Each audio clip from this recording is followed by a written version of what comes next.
Okay, welcome to the first edition, just in case we missed the intro there on the other one, of, what are we, Torah Brothers? I think we're Torah Brothers.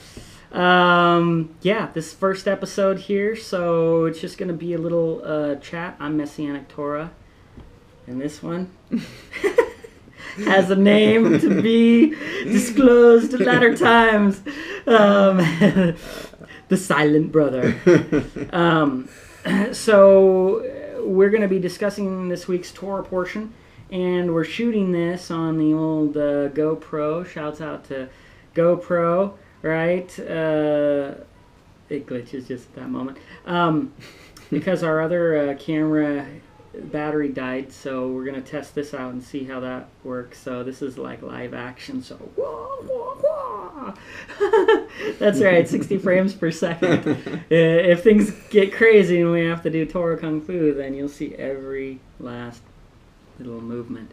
So here we go. So this week's parashat is Parashat Vayeshev. It's the 9th parashat of the book of Bereshit. And it starts in Genesis, or Bereshit 37:1 through 40:23, and Haftorah in Amos 2:6 through 3:8.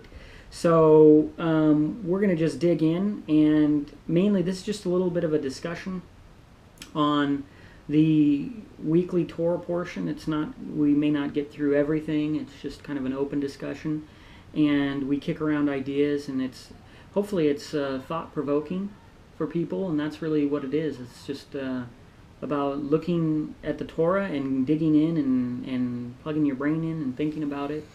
You know, a lot of people just show up on Shabbat to hear the Torah, you know, but it's really a passive kind of thing, and it really bounces off the brain and doesn't, you know, most people aren't studying it through the week.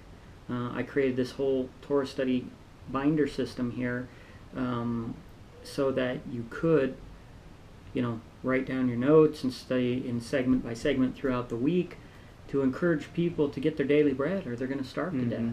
So, you know. Yeah, and encourage, you know, when you're meeting on Shabbat too, is to engage in conversation, always engage. Yeah, and don't feel like you can't engage with counter opinions. You know, one of the foundations of our website, loveoftorah.com, kind of the vision behind it, which I think makes a big impact, and even this show, is to talk about the Torah, and we have different perspectives on the Torah, and there's some things, you know, we see the same, but really from a basic standpoint of how we approach it, it's quite differently, and most people just don't fellowship with people who don't think the same as them on everything. Or, like little kids, they haven't learned how to have a disagreement without throwing a fit. And so they don't understand that, spoiler alert here, nobody thinks like you anyway. So if you think the people sitting next to you all agree with you, that's only possible because you haven't talked to them long enough about enough issues to find out where you totally disagree. You know, people just make that assumption that everybody in their congregation must think like they do.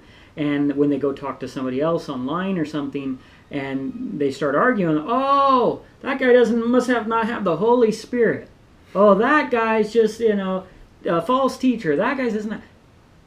I don't know that. Why can't he just disagree with you? Why can't he just have read the Torah and thinks this word means something different than what you think it is? I mean, to think that everybody has to think the same way or does think the same way, that's like outrageous. Like, it's so far from reality. It's just, you can only think that in naivety and ignorance, because everybody has their own unique, and there's thousands of issues in the Torah that you could talk about that you're not even aware that are there. But if you talked about them with someone, you'd go, oh, well, I kind of feel this way. And they'd go, well, I kind of think that way. And it's okay. You know, that's how you learn and grow. I've said before, iron sharpens iron, and if you're, you know, most congregations, if they force you to be the same, and you can't have a disagreement, which is how most of them are, you can't step up, you know, and go tell the pastor or rabbi, hey, you know, I disagree with you on that, or they'll either just pat you on the head like you're a dummy and don't know enough as them yet, because you don't have your title, or that you're asked, you know, to leave. That, you know, you're causing division among the brethren and all this and that, you know. So the reality is think. Plug your brain in, think. It's okay. Don't be overzealous with your ideas because they're probably not right. Yeah, they're probably not. No, it's usually, it's like, and I brought up many times, the whole, Joshua meeting the messenger before they're going into Jericho, and he says, "Are you for us or against us?" And he says, "No." Is it A or B? The reason you want to talk and get together is because it's probably not A or B. It's probably somewhere else. Yeah. And by talking, it could be the square root of C over D that you haven't even imagined yet. And so it just is silly. It's like kids arguing about something when, as the adult, you're watching them and neither of them really even know what they're talking about or know what the world is all about, and yet they're arguing over what something is. If you've ever had a kid who's telling you they know or telling you how it is, and you're sitting there thinking, you don't even know how much you don't know to try and tell me you're going to school your dad on what something in the universe is, So, anyway, we've got Parashat Vayeshev here. So we talked a little bit in the first take about Yaakov dwelling in the land, wherein his father was a stranger. And this magur, I believe it was, a Hebrew word here as stranger isn't the only Hebrew word for stranger. But it's interesting because when we talk about in the land of Canaan, his father was a stranger, and how this word means going out of the way or away, as you'd brought up, could be either or, but to turn from the road is what this word stranger means, which I thought was very significant because how much of a theme the way is. Even Messiah himself is called the way, and then other uses like derek in Hebrew for road, and how important that is, and essentially it kind of solidifies what a choice means. A choice is literally a Y in the road, and our whole life is these constant crossroads where we're going to choose good, as Moshe said, or evil, life or death. And so to think that this concept of being in the road or off of the path or returning to the way, like Moshe, if I found favor in your sight, show me now the way. All of these are so significant things in Israel that, and in the Torah that, or the whole Bible really, that I think they're significant. So Yaakov is it's saying dwelt in the land where his father was a stranger. So this is a land that is essentially turned out of the way or away. Which I think if we look at, in particular, obviously his father is Yitzhak. We could take that with Yitzhak or even with Avraham. Him being in his own country and God asked him to leave, and ultimately how, God is the way and the truth is the way. So he's taken him from what was out of the road or turned off of the road and putting him on the path of where he wants to go. And there's an interesting, that's its own mystery right there when he says basically to Avraham, follow me, leave your kindred and your country and your house and follow me and go to the place where I will show you. But we didn't tell him where it was. And so he's essentially going to put him on a road, right? Yeah. And he doesn't know where that road's going, but he's saying, hey, leave that place. Because that's not the place you're supposed to be. I'm going to show you that place. But even that's a good lesson for, I think, people who are students and religious people, whatever you want to call them, is he didn't show them the place first. He didn't even have the ability, in my opinion, my interpretation, to see what God was going to do and where he was going to take him. Like he literally would have had to imagine it, and he couldn't imagine it because he's never been there.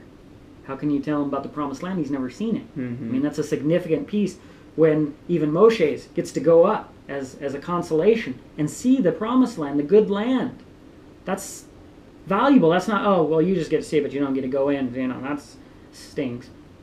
No, just to see the promised land. Remember what Mashiach said. Avraham was glad to see my day. Why? What? Just see it? Is there any value there? How many of these people even as we got in last week's Parashat. As if I had seen the face of Elohim and lived. It's a pretty big deal. That's just seeing something. Mm-hmm. So that's seeing something could be a pretty big deal. And so I think that this idea of this of going out to this place that you in a way didn't see but maybe can't see, because can you really see the truth all at once? I mean, if you just read this book for the first time, do you see every piece of truth just because you want to? I don't think you can, because the minute you know some truth, it changes the way you look at other pieces. And so it's as it said, he's the God of the living, not of the dead. This Torah is living. Mashiach is the Word of God. He's not dead, which goes back to that thing that they said, right?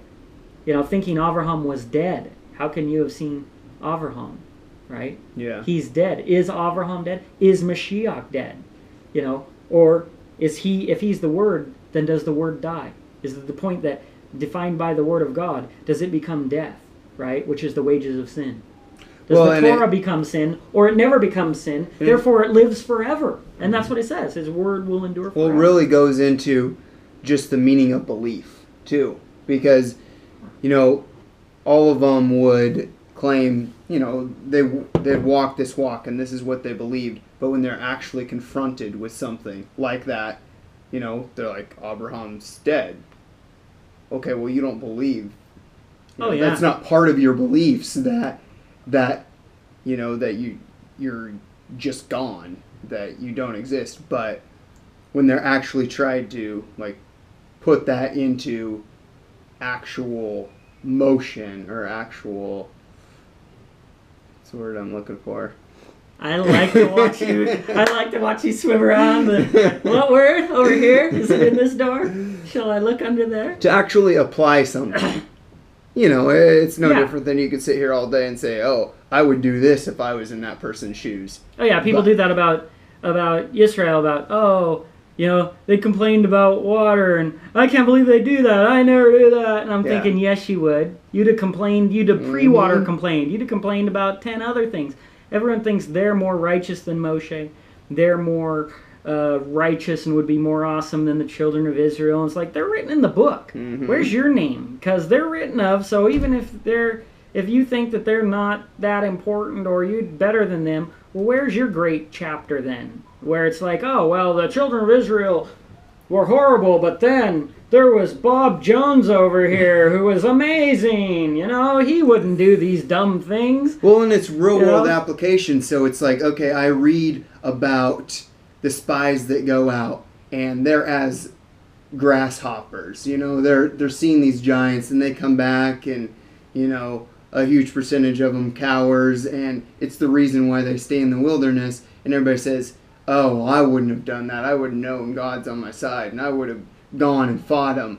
Yeah. But even knowing the story, if it all plays out again, and you know the story, and it's playing out, and you're seeing it there, I don't know that you're necessarily still going to make that same action. Yeah, go stand next to the 13-foot guy who wants to kill you, and then tell me how brave you are. It's just like whenever somebody, is in a social situation, you always see these guys, and there's something going on. Somebody did something they didn't like or whatever, and then they didn't do anything, and the guy, is gone now, walked away, or somebody took their parking spot, and then they get all tough when the guy's gone. Oh, I would have, really laid it to him. I mean, he ain't going to talk to me. And it's like, oh yeah, because he's walking away. What happened when he was right there? You didn't do anything. That's the reality is that, and that's how testing is. Everyone can say, oh, I would do this or I would do that.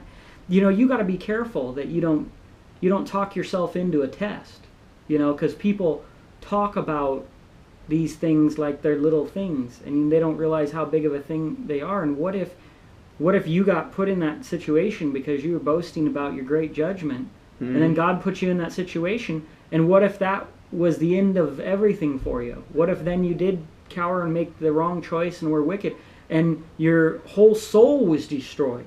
I mean, would you still count it as, oh, you should mouth off? It reminded me of the verse when he says to Aharon, who's the high priest, who's the holiest person possibly in Israel, written of to nth degree in the Bible and given garments that nobody on earth besides him were given.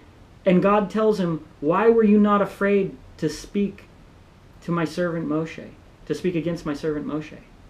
I mean, that's just words. Yeah. That's not, you took something, you did something.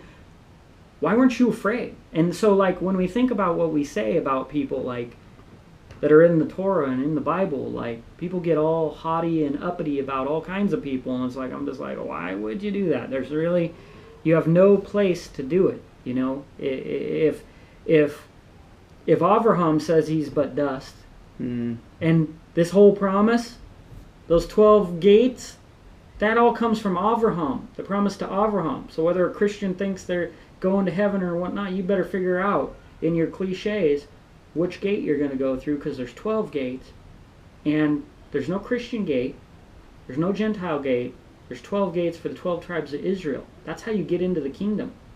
So you can be a stranger from Isaiah 56 that goes in, but you get hooked up and you go through one of the gates of the tribes. You get attached to one of those 12 tribes. So these are important things, and you got to think about this, is that what exactly is my position in relationship to Israel and to the promises? Because Avraham said he was but dust. Yeah. So if you're boasting more than the guy who this whole promise that Christianity comes out of and Judaism has to spring forth, like the big hoo-ha at the end, the big getting into the promised land or kingdom, all that is tied into the promise made to one man that God was very pleased with. So anyway, digging back in here, so we see that next we get into these are the generations of Yaakov. Joseph being 17 years old, feeding the flock with his brethren. Now a lot of people go real fast on this. And I always think, slow down. Because you can go right past important things. They're going, oh yeah, okay, I already know. Thinking you already know what something's saying. Anticipating. Actually, How to Win Friends and Influence People. Very popular success book. Almost mandatory, for people who, anybody who's been an entrepreneur or anything. One of the things they talk about is you don't finish people's sentences, right? Now, the brain is a great predictor. Its job is to figure out how to make choices, and it has to anticipate outcomes. What's next? What should I do? What do I know about this situation? What do I know? Even speaking, you have to pull what you know into some congruent stream of thought so that you can communicate it. Everything works on prediction.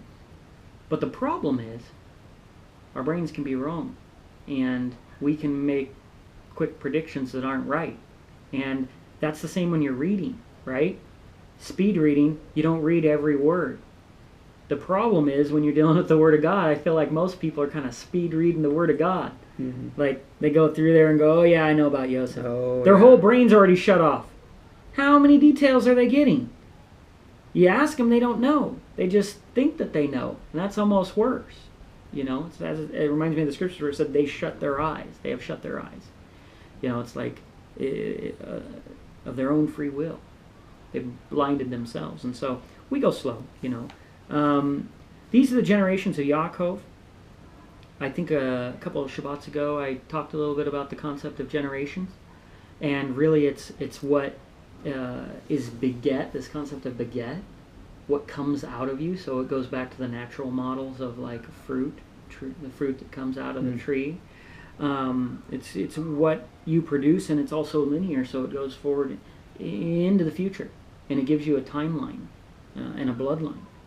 These are the generations of Yaakov. Also, I encourage people to look up the words, the meanings of the words. Always significant. These Hebrew names all have meanings, and those give you hints along the text of what other things are being taught here, in the parable sense. Joseph being 17 years old. Well, hang on here. So, I was actually, first time I read this, and I don't even know that I fully understand it yet, but it's interesting how it starts off. This is the generation of Yaakov. Like, if we flip back in any previous section where it says that, it immediately goes into listing sons and begot this person, and sons here, or it just says this is the like when it says Noach, this is generations to Noach. He had these 3 sons. Yeah, but this doesn't do this here. Yeah. So it uses the same type of phrase, but it doesn't give a genealogy. It just goes into a story. Well, and the funny thing is, we already have the genealogy. Mm-hmm. So these are the generations of Yaakov. We already know. I mean, Yosef here, 17 years old. You know, he's not 17 minutes old, and they need to tell us the generation. So I agree. There's always, like we talked before, it's really about making observations. It isn't that, oh, well, we have to know what that means. We have to put that somewhere. There's a conclusion to come to. Mm-hmm. You know, that goes into the speed reading. It's the same thing. You want to skip over stuff, right? Here's the horrible religious cocktail that's going on, right? The mixed drink. You've got 2 things that are mixed that are producing a horrible outcome in the religious world. One of them is speed reading over things and thinking you know, right? So you shut your eyes because you already know that. Mm. And then the second part is jumping to conclusions quickly. So you take information where you've only got half the information or less than what you should, but you're quick to jump to a conclusion about everything before you've even heard out the whole matter. Now, if we look at the way the Torah, right, Shoftim, lays out that we're to be judges, right, have just judges in all our gate. We are to diligently search out a matter before making a decision. Mm-hmm. So that would solve both those problems. That doesn't mean you can look past things and skim over them, and it doesn't mean that you can make a conclusion and then you'll search it out if anyone challenges you, right? Because how many of these people, I've been online, I don't know how many times, somebody say something. I mean, some of these guys, they're putting out videos and all this stuff, and I ask them a question, and it's like they don't have the answer. I'm like, you studied it. This is your deal, right? You got a DVD, and I asked you where you came up with something. And there's a well-known Torah teacher that I asked about something in one of his videos. I'm gonna say what it is because I don't want to make people think poorly of him or something,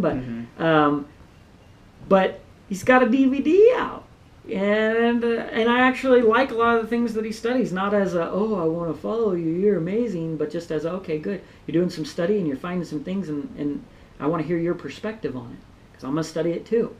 You know, you make a DVD about a topic, I'm going to study the topic. That's why I'm interested in your DVD. Not because your DVD will come and tell me all about God's secret calendar or the Aviv barley or all of these other, like people gobble this stuff up, but they're not going to do those studies. But I like to look at that stuff just to see what other people are thinking. But I see they have a whole flock of people following them who are too lazy to do the study themselves to check to see if that stuff's accurate or not. They're letting the person who believes it be their only resource for their introduction to it. So then it's like, it sounds cliche, but let's, be like the Bereans, and I'll listen to someone's theory, and then I'll go look for myself through my own study, and maybe I come to the same conclusion, maybe I don't. Or maybe I find all the ways that it could be tested. Other than watching the video 10 times and memorizing all those talking points of that. Exactly. It's hard for me to argue with someone when I'm not actually arguing with the source. Like, they can't argue, they're just repeating, and once they've said the same thing 3 times, I realize nobody's home, and I might as well just order the DVD and call the guy who wrote the DVD they listened to, because but that doesn't keep them from being zealous. Mm-hmm. That's the third ingredient to the mixture that is killing and handicapping religion, which is it's skimming over, it's jumping to conclusions, and then applying zealousness to that, like a drunken fool.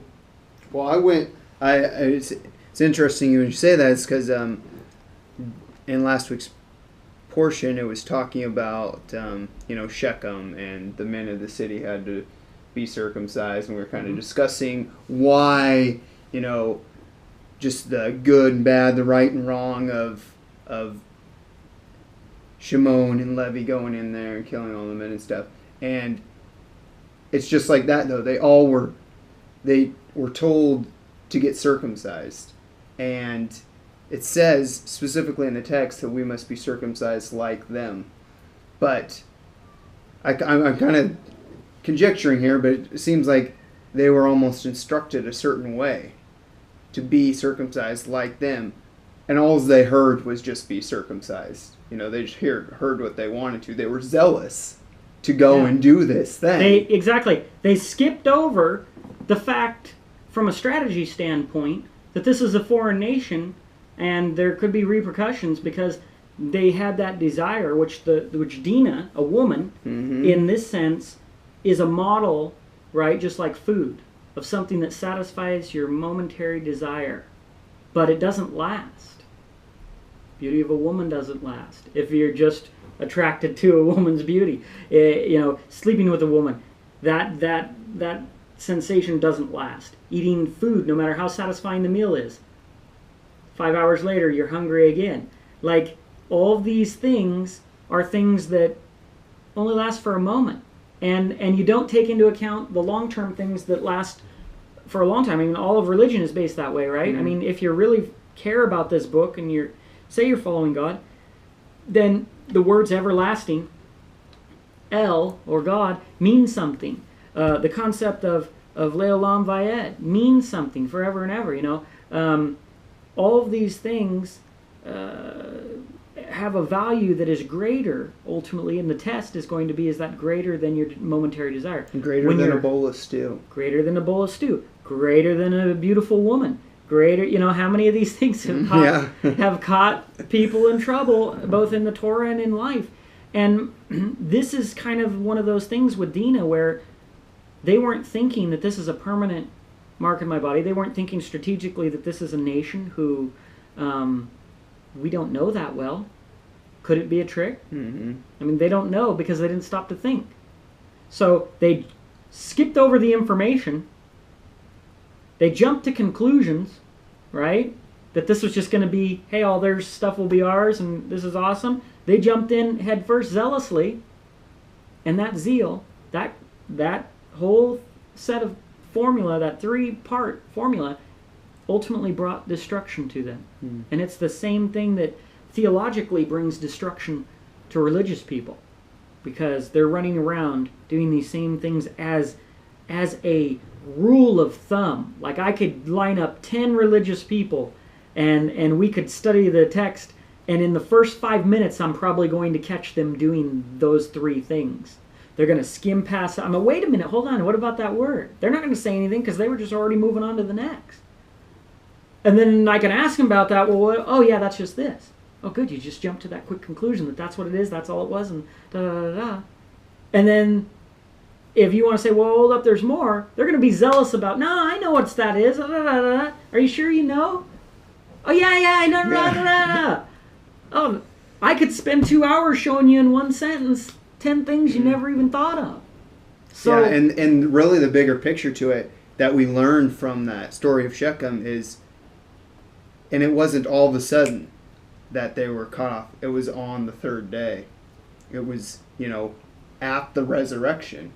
It was then that they were caught off guard, because they just were so zealous. They thought they knew it all, and they just thought, oh, this is just the quick answer. And as it says, many come to me in that day saying, Lord, Lord. I mean, that's what you're describing. He says, get away from me. I never knew you. That, can you imagine? That would be like being slain. You thought you were cool with Messiah. You thought, here, Messiah returned. I don't know how many millions of Christians are going to, in my opinion, go up to Messiah thinking, hey, we're saved and everything's cool and you don't care what we do and what we eat and all that. And there is going to be shock and awe. That verse right there that says that, it says, get away from me, you who do lawlessness.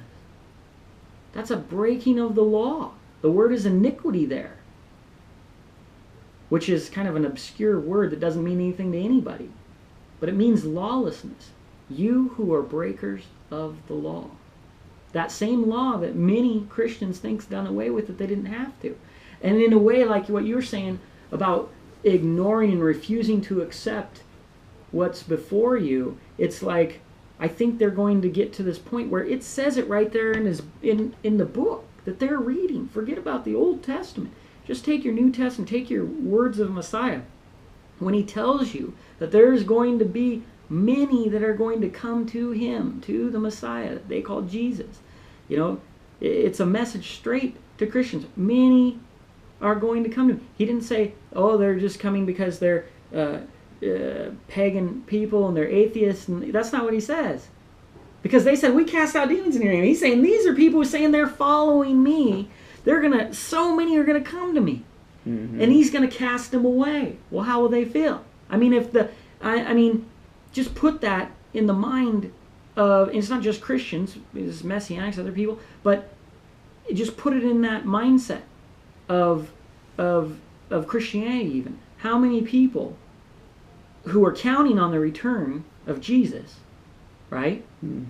And if he came back and cast them away, what then's left over, right? Because how's that world look for them? They thought, is it? He finally came back. Time to forget all the things of the world and all this. Now we're going to follow him. And he says, get away from me. So now you're not allowed to be around him. But that was your whole thing. You were waiting for him. He's here. But you're cast away from him and aren't allowed to interact with him. You don't have nothing to do with him. Where does that leave you? What do you feel like? What is your faith now? Where is your religion? What is its purpose? Are you still going to go to church? Are you going to be the church of the get away from me Jesuses? Or what do you get? You know what I mean? Are you going to still meet over there? What's the point of your religion if he rejects you? And so I think a person like Shechem has to consider the costs. It says no man builds a tower without considering the cost. That he says, get away from me, you who do lawlessness. He describes who he's going to reject. Many are going to come to him. He's going to reject them for one reason. They're breakers of the law. He says it. Now, are they going to be able to go, oh, I didn't know. I thought the Old Testament was different. Doesn't Paul say this? And he's like, Paul, what about what I said? I said this. I said many will come to me in that day. I told you exactly what would happen. And if you still do it, that's your fault. You have no excuse at that point. I mean, that's... Well, and it's just that the book that's pumped out there by Christianity is the Book of John. There's millions of tracts of the Book of John. And a lot of people from the Messianic side say forget starting in the Book of John. You need to start in Genesis. That's where it all starts. That's where you need to start. But the irony is that it's in John, the beginning of John. The Book of John is almost the whole Torah. The Word became flesh. And so you're standing there, you're facing the Word that became flesh. The Book of John was going to tell you how it is. The Torah. And you're facing the Word. Yeah, the Word at that time, I've said it many times, was the Old Testament. There's no New Testament written when that's being written.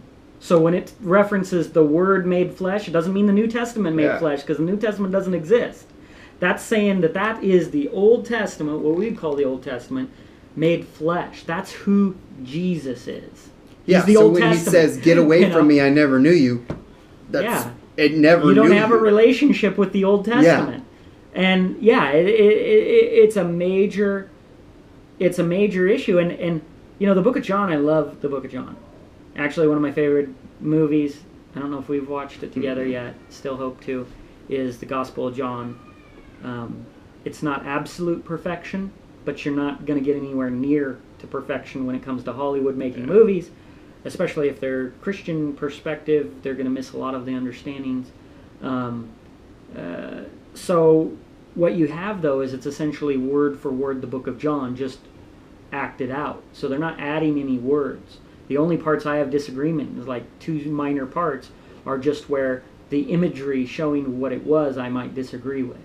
But the fact is, I love it to be able to sit there and listen, just like an audio clip of the whole Book of John from start to finish, because it allows you, even when you're not actively reading, though there's great benefits of that and study, there's also some benefits of hearing the whole thing and letting it flow and moving through it. And it's funny because a lot of people in a lot of anti-Torah or anti-law doctrine, or in Christianity, not that all Christianity is anti-law, but a lot, a good chunk of it is, or they don't understand it. The thing is that the book of John kind of reminds me of the book of Isaiah, like how messianic the book of Isaiah is, like, and then the book of John, like, same way. It's like it gives you a kind of a summary, and it shows you everything you need. It's all there, and in a way it's explicit, and it tells you right out, but then it also shows in patterns and teachings just tremendous volumes of information, and it's a great book for sure. So I know we diverted from I don't remember where we started on that, but yeah, we're one sentence into the second generations of Yaakov. So. I think we ended up So Yosef, being 17 years old, was feeding the flock with his brethren. Like, to think that these words mean nothing is kind of ridiculous too. Like, oh, okay, so that in most people's mind would be an irrelevant fact.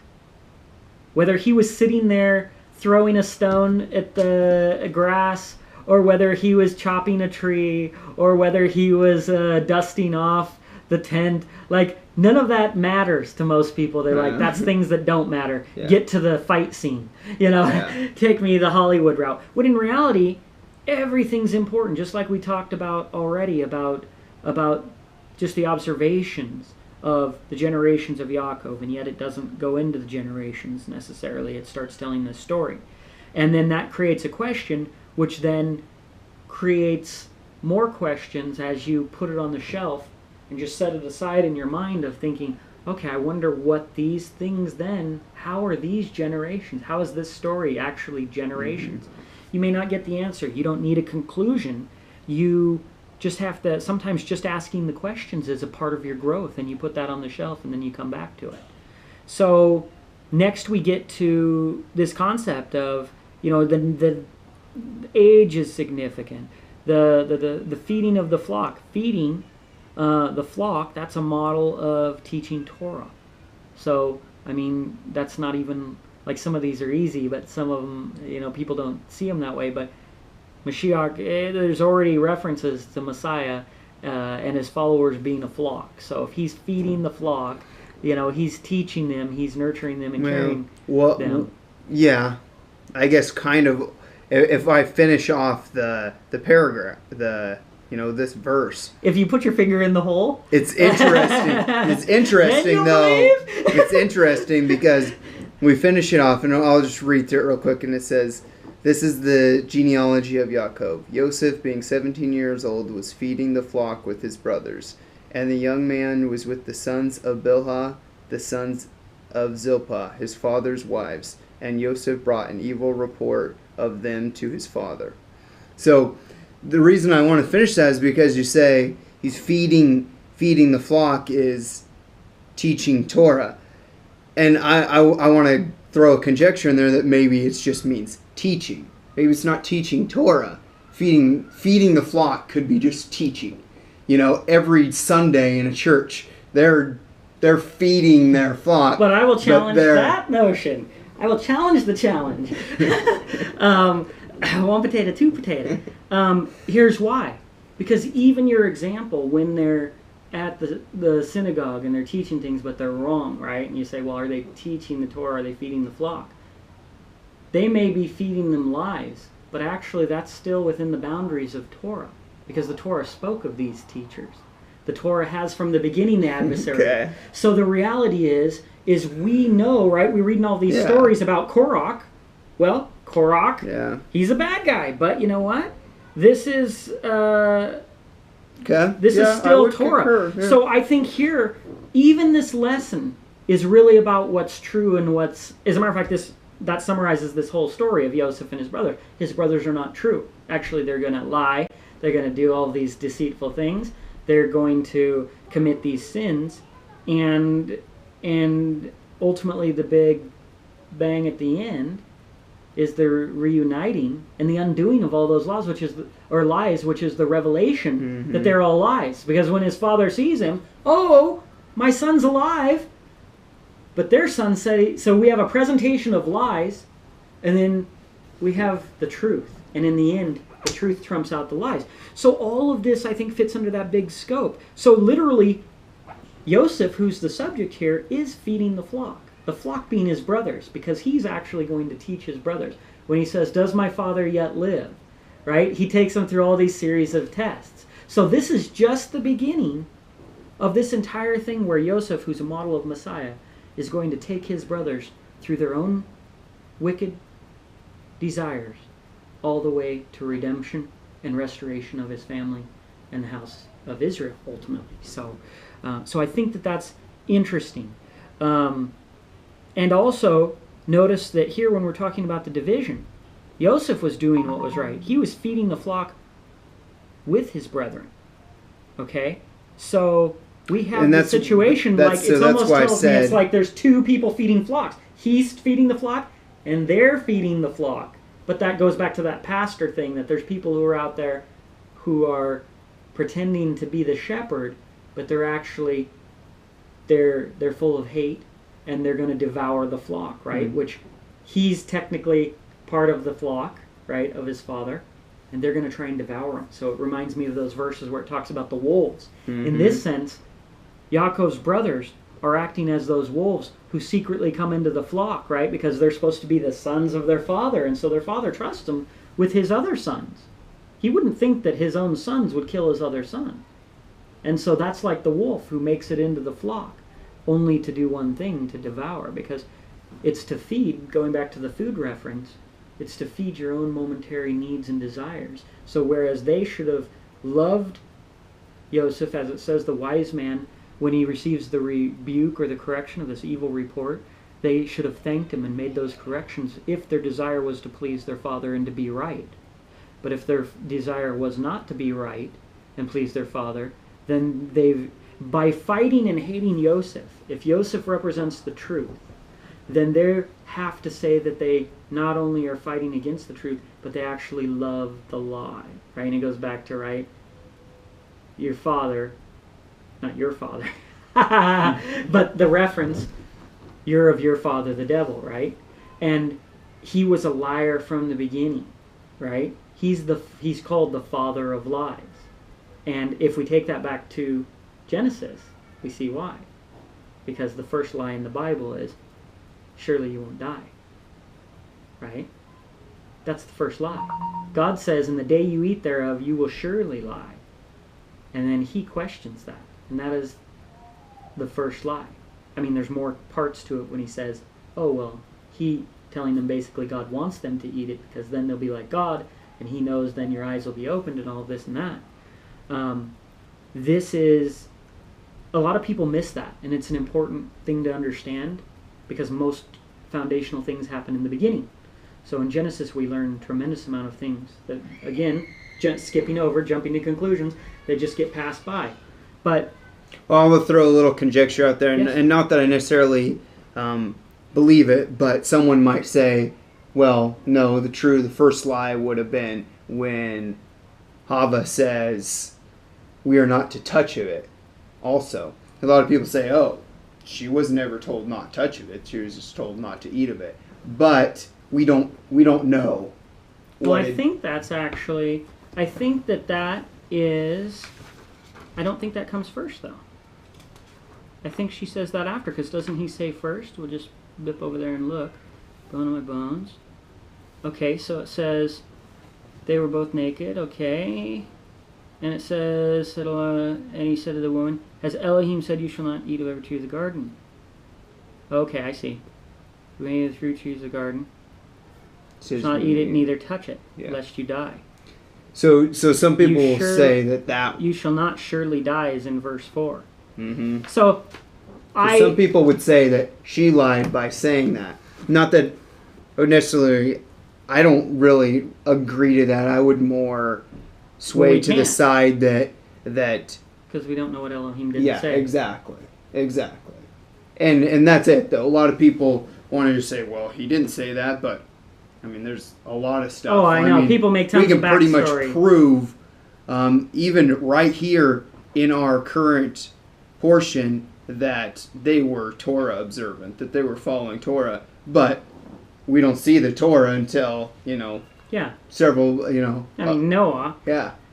Clean and unclean animals, how is he going to determine that if that hasn't been said yet? So obviously, God's giving more instruction than what's written down, and he's given it before then, because if he's commanded, then he's got to know which ones were clean and which ones were unclean. Well, and then someone might say, well, okay, those are the Noahide laws, but what like I was saying from our portion right here, which is interesting, and not to skip way ahead, but we see the story of Yehuda, and Yehuda has 3 sons, and one of his sons marries a woman, and his son dies. And now his other son is responsible to carry on that son's name. Well, that's Torah. A command that hasn't been given. Yeah, that's a command that hasn't been given. Yeah, exactly. So, and obviously we can see that all throughout here, but yeah, that's one that's not a very clear one. Obviously, somebody who doesn't study Torah doesn't even really pick that up. Well, and even if we define it this way, that what the serpent said is, "You shall not surely die." That's in direct opposition to what God said, "You shall surely die." So even if we put hers in that category of we don't know that he said it, she's saying something that we haven't verified, right? We couldn't say he didn't say it or he did until we'd ask God, "Did you tell her that?" But what she's saying is still in alignment with not eating it. Yeah. So whether she said, "I can't write a love letter to it," or "I can't draw a picture of it," or anything like that, by not touching it, then you can't eat it.